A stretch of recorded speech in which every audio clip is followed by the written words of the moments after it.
কোজাগরি শব্দের অর্থ কে জাগে।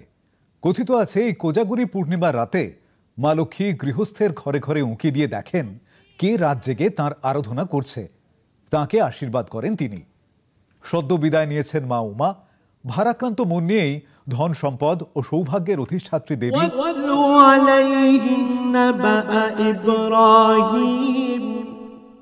হে নবী, তুমি ওদের কাছে ইব্রাহিমের ঘটনাও বর্ণনা করো। إذ قال لأبيه وقومه ما تعبدون যখন সে তার পিতা ও তার জাতির লোকদের এ মর্মে জিজ্ঞেস করেছিল, তোমরা সবাই কার ইবাদত করো? قالوا نعبد أصناما فنظل لها عاكفين তারা বলল, হ্যাঁ, আমরা মূর্তির ইবাদত করি, নিষ্ঠার সাথে আমরা তাদের ইবাদতে মগ্ন থাকি। قال هل يسمعونكم إذ تدعون সে বলল, বলো তো, তোমরা যখন তাদের ডাকো তারা কি তোমাদের কোনো কথা শুনতে পায়?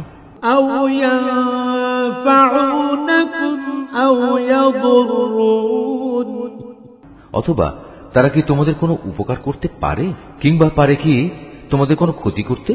قالوا بل وجدنا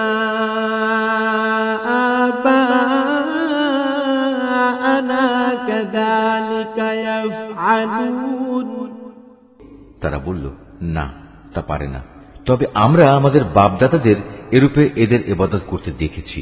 قال أفرأيتم ما كنتم تعبدون সে বলল, তোমরা কি কখনো তাদের ব্যাপারটা একটু চিন্তা ভাবনা করে দেখেছো, যাতে তোমরা ইবাদত করো? أنتم وآباؤكم الأقدمون তোমরা নিজেরা যেমনি করছো তোমাদের আগের লোকেরাও তেমনি করেছে। فإنهم عدو لي إلا رب العالمين এভাবে যাদের ইবাদত করা হচ্ছে তারা সবাই হচ্ছে আমার দুশমন, তবে সৃষ্টিকুলের মালিক ছাড়া তিনি আমার বন্ধু। الذي خلقني فهو يهدين তিনি আমাকে পয়দা করেছেন, অতঃপর তিনি আমাকে অন্ধকারে চলার পথ দেখিয়েছেন।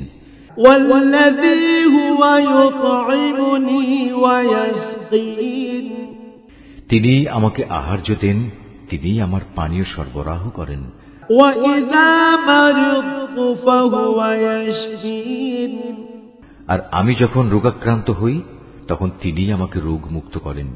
والذي يميتني ثم يحيين তিনি আমার মৃত্যু ঘটাবেন, তিনি আমাকে আবার নতুন জীবন দেবেন। والذي أطمع أن يغفر لي خطيئتي